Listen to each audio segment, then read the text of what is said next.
여러분 자식 키울 때 어떠셨나요? 내 배 아파 낳은 자식, 내 뼈가 부서져도 좋다는 마음으로 키우셨죠? 저도 그랬습니다. 자식 입에 밥 들어가는 것만 봐도 배부르고 좋은 거 있으면 나 안 입고 안 먹고 자식 먼저 챙겼습니다.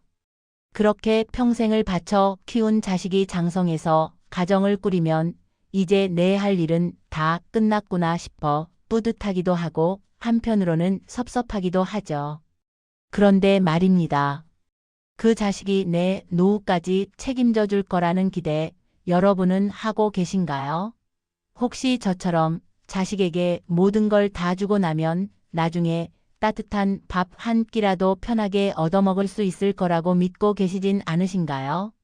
오늘 제가 드릴 이야기는 그 믿음이 얼마나 부질없는 것인지, 그리고 자식에게 헌신하는 것만이 능사가 아니라는 걸 뼈저리게 깨달은 제 경험담입니다. 눈에 넣어도 안 아픈 손주를 3년이나 제 손으로 키워냈지만 결국 제가 받은 건 고맙다는 따뜻한 말 한마디가 아니었습니다.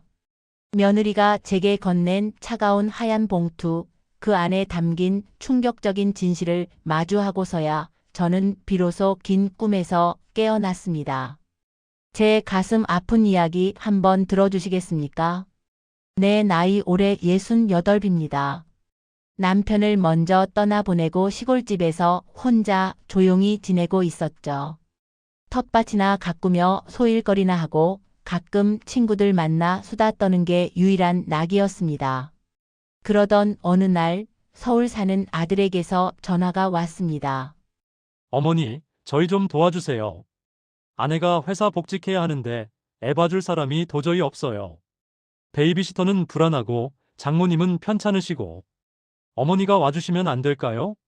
딱 1년만 애 어린이집 적응할 때까지만요. 네. 죽는 소리를 하는 아들의 목소리에 제 마음이 약해지고 말았습니다. 그래, 내 새끼가 힘들다는데 어미가 돼서 모른 척할 수가 있나. 그렇게 저는 정든 시골집을 비워두고 부랴부랴 짐을 싸서 서울 아들 집으로 올라왔습니다. 처음엔 1년이라고 했지만 그게 어디 쉽나요? 갓 돌 지난 손주 녀석이 눈에 밟혀서 또 맞벌이 하느라 파김치가 돼서 들어오는 아들 며느리가 안쓰러워서 1년이 2년이 되고 결국 3년이 되었습니다. 제 하루는 새벽 6시부터 시작되었습니다. 아들 내외 아침 챙겨 먹이고 출근시키면 그때부터 온전히 제 차지인 손주와의 전쟁이 시작됩니다. 씻기고 먹이고 입히고 어린이집 등하원시키고 놀이터에서 쫓아다니고 늙은 몸으로 아이 체력 따라가기가 어디 쉽겠습니까? 저녁이면 온몸이 쑤시고 아파서 파스를 덕지덕지 붙이고 자야 했습니다. 어떤 날은 유모차 끌고 우산 들고 낑낑대며 하원시키고 애가 열이라도 나면 밤새 물수건 갈아주며 뜬 눈으로 밤을 지새운 날이 부지기수였습니다. 제 개인적인 삶이요? 그런 건 사치였습니다. 친구들과의 여행은 꿈도 못 꿨고 그 좋아하던 복지관 노래 교실도 다 끊었습니다. 오로지 손주 잘 키우고 아들 내외 편하게 해주는 것, 그게 제 유일한 목표였으니까요. 그런데 시간이 지날수록 뭔가 이상한 기류가 느껴지기 시작했습니다. 몸이 힘든 건 참을 수 있었지만 마음이 불편해지는 건 견디기 힘들더군요. 처음엔 고맙다고 죄송하다고 하던 며느리의 태도가 조금씩 변해갔습니다. 퇴근하고 돌아와서 아이가 조금이라도 칭얼대면 저를 힐끗 쳐다보는 눈빛이 매서웠습니다. 제가 힘들게 차려놓은 저녁상을 보고 어머니, 이거 좀 짜지 않아요? 애한테는 너무 자극적인데 하며 반찬 투정을 하는 날도 늘어났죠. 주말에 제가 좀 쉬려고 하면 어머니, 저희 오늘 외출할 건데 점심 좀 부탁드려요. 하며 당연하다는 듯이 집안일을 떠넘기기도 했습니다. 가장 서러웠던 건 제가 이 집의 가족이 아니라 일해주는 사람 취급을 받는다는 느낌이 들 때였습니다. 아들 내외가 자기들끼리 방에서 속닥거리다가 제가 다가가면 말을 멈추는 일이 잦아졌습니다. 거실에 앉아 있으면 제가 자리를 비켜주길 바라는 듯한 눈치를 주기도 했고요. 그러던 어느 날이었습니다. 손주를 재우고 피곤해서 거실 소파에 잠깐 기대어 깜빡 잠이 들었는데 안방문이 열려 있었는지 아들과 며느리가 나누는 대화 소리가 들려왔습니다. 듣지 말았어야 할 그 이야기를 말이죠. 자기야, 솔직히 말해서 이제 어머니 좀 시골로 내려가시라고 하면 안 돼? 애도 이제 유치원 갈 나이 됐고 내가 좀 힘들더라도 출퇴근 도우미 쓰는 게 낫지. 언제까지 어머니랑 같이 살 거야? 나 너무 불편해. 그래도 어머니가 우리 때문에 고생 많이 하셨는데 갑자기 가시라고 하면 서운해 하시지 않을까? 3년이나 애 키워주셨는데. 그동안 우리가 용돈도 드리고 생활비도 다 댔잖아. 그리고 어머니 계시니까 집안 꼴이 이게 뭐야?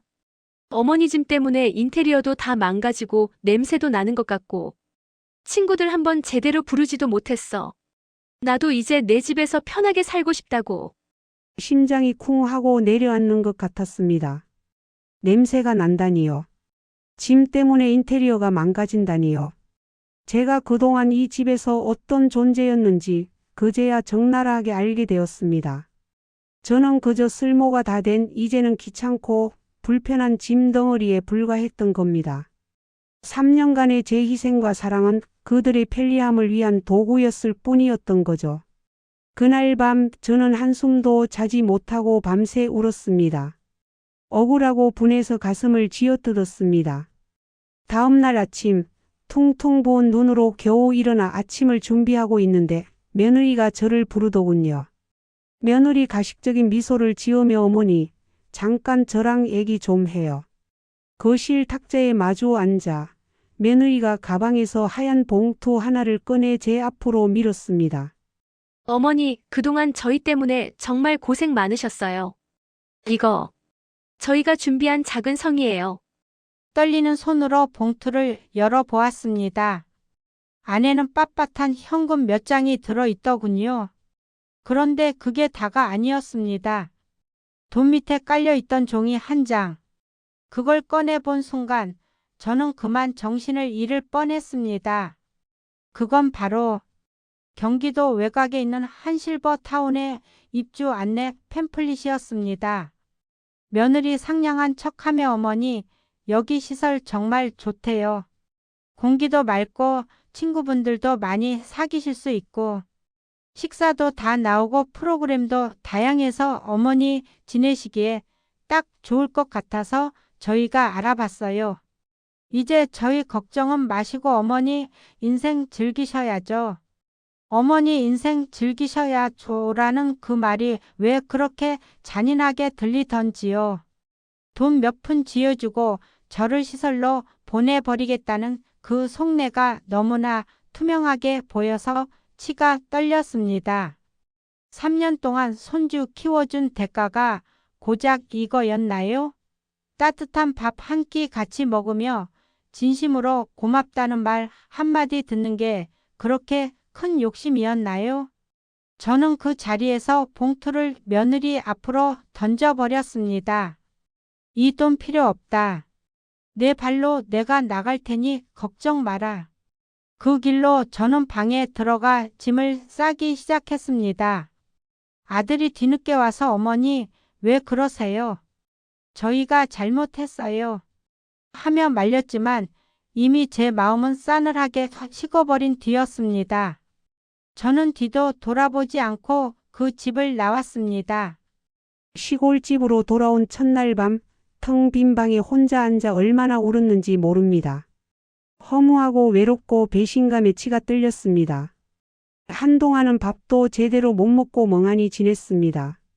자식 농사 다 망쳤다는 생각에 자괴감도 들었고요. 하지만 여러분, 저는 그대로 무너지지 않았습니다. 그래, 내가 너무 자식만 바라보고 살았구나. 내 인생은 내가 챙겨야지. 하고 마음을 다잡았습니다. 가장 먼저 한 일은 그동안 아프다고 미뤄뒀던 무릎 수술을 받는 것이었습니다. 그리고 건강을 회복한 후에는 복지관에 다시 등록해서 노래 교실도 나가고 그토록 배우고 싶었던 스마트폰 활용 교육도 받기 시작했습니다. 지금은 어떻게 지내냐고요? 예전보다 훨씬 바쁘고 즐겁게 지냅니다. 스마트폰으로 영상 편집하는 법을 배워서 이렇게 여러분께 제 이야기도 들려드리고 친구들과 단풍놀이도 가고 맛집 탐방도 다닙니다. 아침에 일어나면 오늘은 나를 위해 뭘 할까 행복한 고민을 합니다. 아들 내외요? 가끔 명절이나 생일 때 형식적인 안부 전화가 오긴 하지만 저는 더 이상 그들에게 기대하지 않습니다. 저를 시설로 보내려 했던 그 봉투 사건은 제게 큰 상처였지만 역설적이게도 저를 자식이라는 굴레에서 해방시켜 준 계기가 되었습니다. 제 이야기를 들어주신 여러분, 부디 저 같은 실수는 하지 않으셨으면 좋겠습니다. 자식 사랑하는 마음 누구보다 잘납니다. 하지만 자식에게 모든 걸 걸지 마세요. 자식의 삶과 내 삶을 분리해야 합니다. 내가 희생한다고 해서 자식이 무조건 알아주는 것도 아니고 효도로 보답하는 것도 아닙니다. 여러분의 노후는 여러분 스스로 준비하셔야 합니다. 건강도 챙기시고 취미 생활도 가지시고 마음 맞는 친구들도 많이 사귀세요. 내가 행복하고 당당하게 살아야 자식들도 나를 존중하고 함부로 대하지 못합니다. 오늘 제 이야기가 여러분의 삶에 조금이나마 도움이 되었기를 바랍니다. 늙었다고 기죽지 마십시오. 우리에게는 아직 찬란한 황혼이 남아 있습니다. 지금 이 순간부터 오직 나를 위한 삶을 시작해 보시는 건 어떨까요? 긴 이야기 들어주셔서 감사합니다. 여러분의 생각은 어떠신가요? 댓글로 여러분의 소중한 의견과 사연도 함께 나눠주세요. 그럼 저는 다음에 더 좋은 이야기로 찾아뵙겠습니다. 늘 건강하시고 행복하세요. 구독, 좋아요 감사합니다.